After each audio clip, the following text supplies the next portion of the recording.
I let go of some books. I did. I had a book unhaul. What I did was I took all of those books, I put them in bags and boxes, and I went off to this used bookstore that is in my parents' hometown. I turned in those books and the store was like, hey, we'll take those. And I was like, awesome. And then they were like, here's your money. And I was like, cool. Which means I was able to walk away with a bit of a haul as well from that store. Yes, I know you're like, but Kelly, the point of this whole thing was that you didn't have to bring books home. And I'm like, yes, viewer, you're right. But overall, I brought home less books than I sold, so that works out okay. So I did purchase some books, and I hope that you will bear with me while I take you through yet again another book haul. Just wait until you see some of the things that I was able to pick up. For instance, for $2, I was able to get Patrick Ness's A Monster Calls. I picked this up because of the backstory of why Patrick Ness wrote this book. He was friends, I guess, with another writer named Siobhan Dowd, and she unfortunately died at a very young age from what I believe was cancer. And they were friends, and so they talked about their stories, and Patrick Ness knew that she was coming up with this really great idea about a boy and a monster. He knew that he couldn't write her book for her, finish her story in her words, because that wouldn't do her memory justice, but he did know that she would approve if he took that idea, those ideas that she had come up with before she passed away, and created something new and fresh with it. This is how this story came to be, and that is such a touching idea that Patrick Ness wrote this story because he wanted to fulfill the dreams that Siobhan Dowd had of creating this story, but also because he wanted to make sure that it came to life. So I did end up picking up Big Little Lies by Liane Moriarty. This has been made into an HBO TV series, which you're probably familiar with by now, but if you're not, this is a story that involves death of a person, and it's mysterious enough that questions have arisen. We don't know if it's a murder, we don't know if it was just an accident, but somehow someone dies. And the story follows these three women who all walk very different paths in life, but yet somehow all end up meeting together, and something happens revolving this person's death.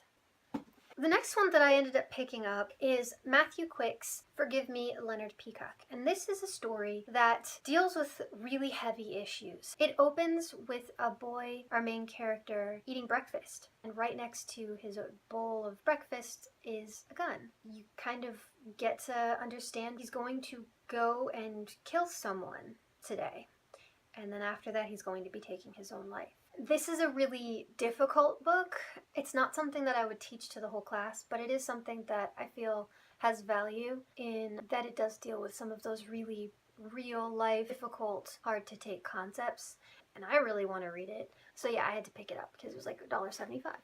So the next one I got kind of on a whim is Little Brother by Cory Doctorow. This is a story about a group of teenage hackers who skip school one day, hack into the school security system, coincidentally on the same day that a terrorist attack ends up happening. Assumed to be behind that terrorist attack, they're taken in, they're captured and kept or held for questioning by this government agency that is accusing them of being terrorists, essentially. And so they're trying to prove that they aren't terrorists, and then come to the realization that the government is pretty twisted and messed up and is treating all citizens as if they can't be trusted. And so it's basically this one kid's fight back against a corrupt government, and whether the question arises of whether or not his hacking skills can save the world. But it sounded kind of cool because I've watched movies that were kind of like this, but I've never read a book that was like this, and I think that that's kind of cool.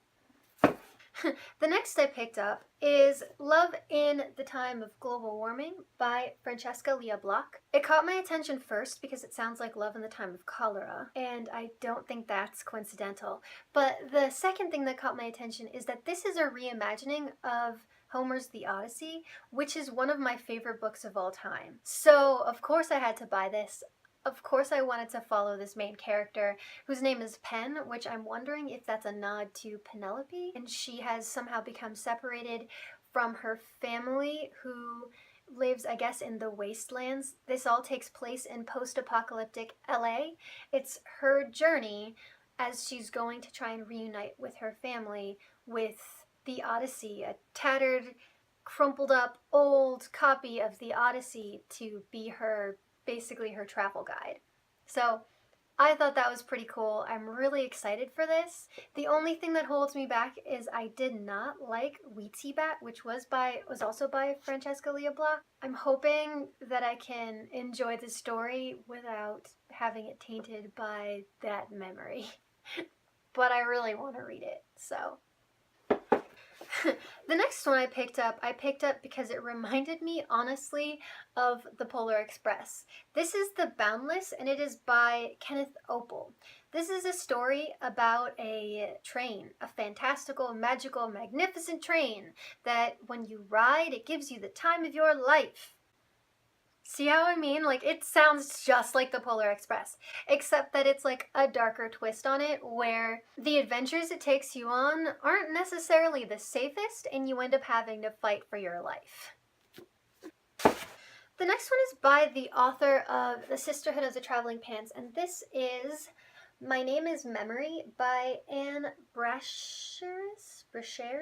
This is a story about a girl in high school. She's about to graduate and has been crushing on this dude hardcore for like her entire high school career. And she finally gets the nerve to go up to him and speak to him at the last dance of the year. Then some weird stuff starts happening because when she's talking to this dude, he starts to call her a different name. Sophia, and she starts to react to being called Sophia, like something about it calls to something inside of her, and it takes them down this path of discovering that, hey, this dude isn't just a normal dude. He actually has something called the memory, which means that he can remember his past lives or people's past lives, and they end up finding out that they had a pretty tragic kind of past relationship, and it continues to reoccur, and they don't want it to happen again.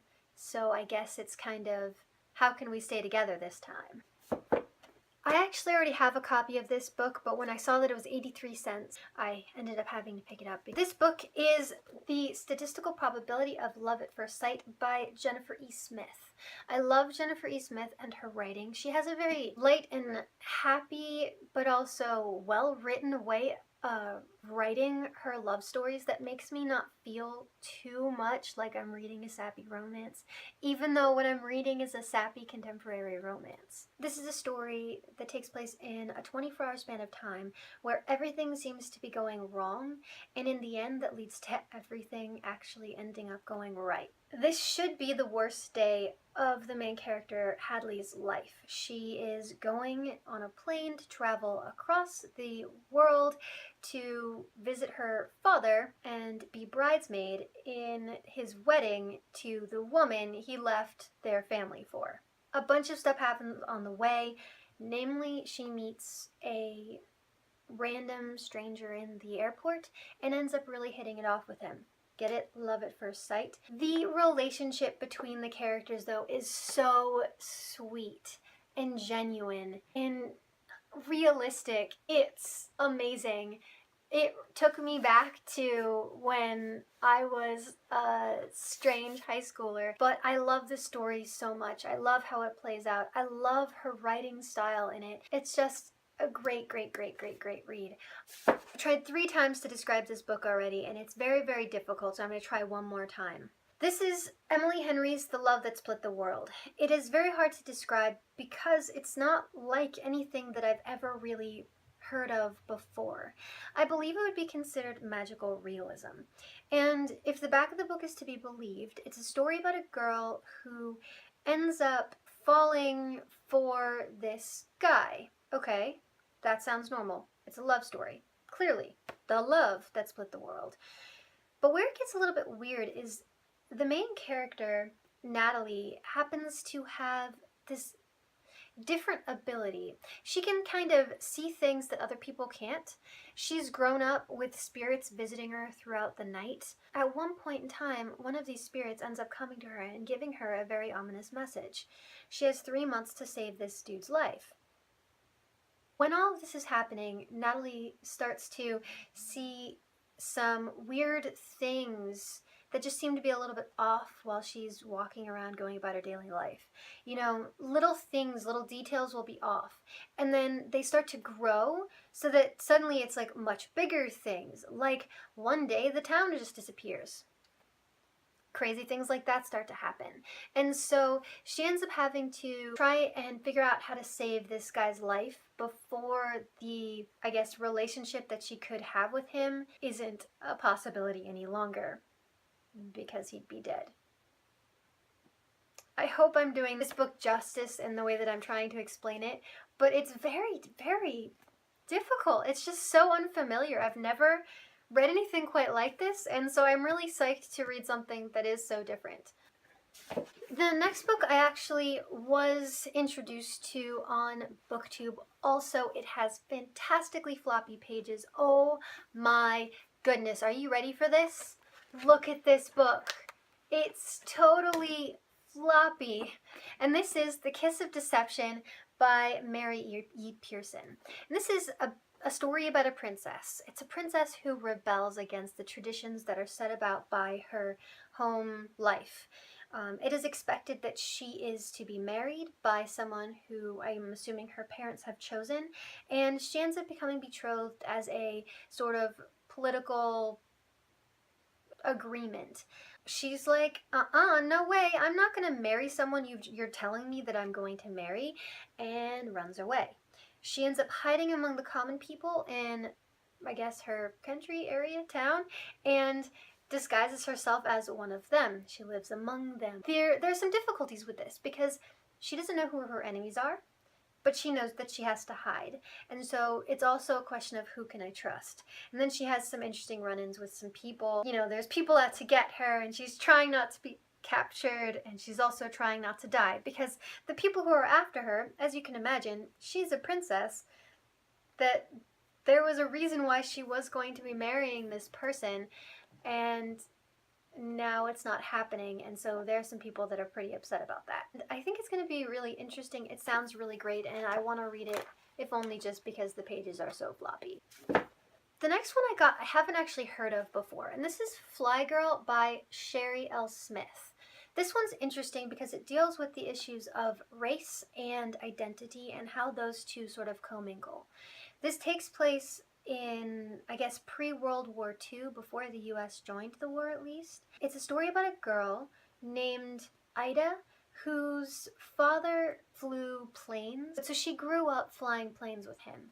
Then her father passed away, and so she wasn't able to go back up and fly anymore. Then the US joins World War II, and WASP is created. That's the Women's Air Force Service Pilots, or Women Air Force Service Pilots.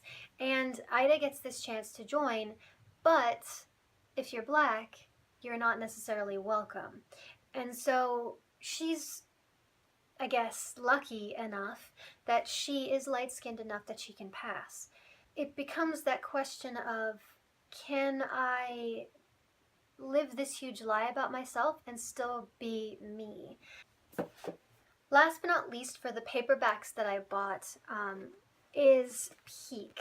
And I did get 3 copies of this because, you know, teachers and things. This is a story about 14-year-old Peak, who has lived his life climbing mountains. Climbing heights, really, is what I should say.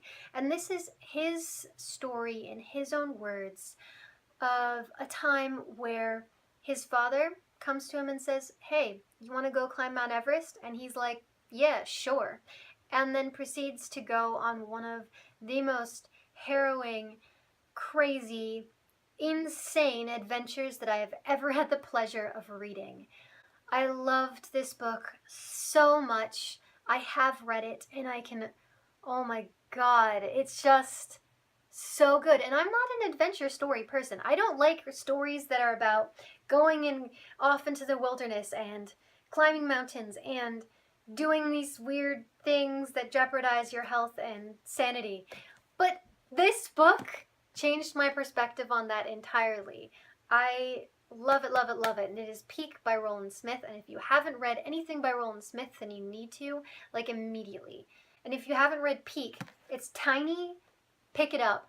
Go. It is so good. Now for the stack of hardcovers. This is going to be part 2 of my Unhaul haul.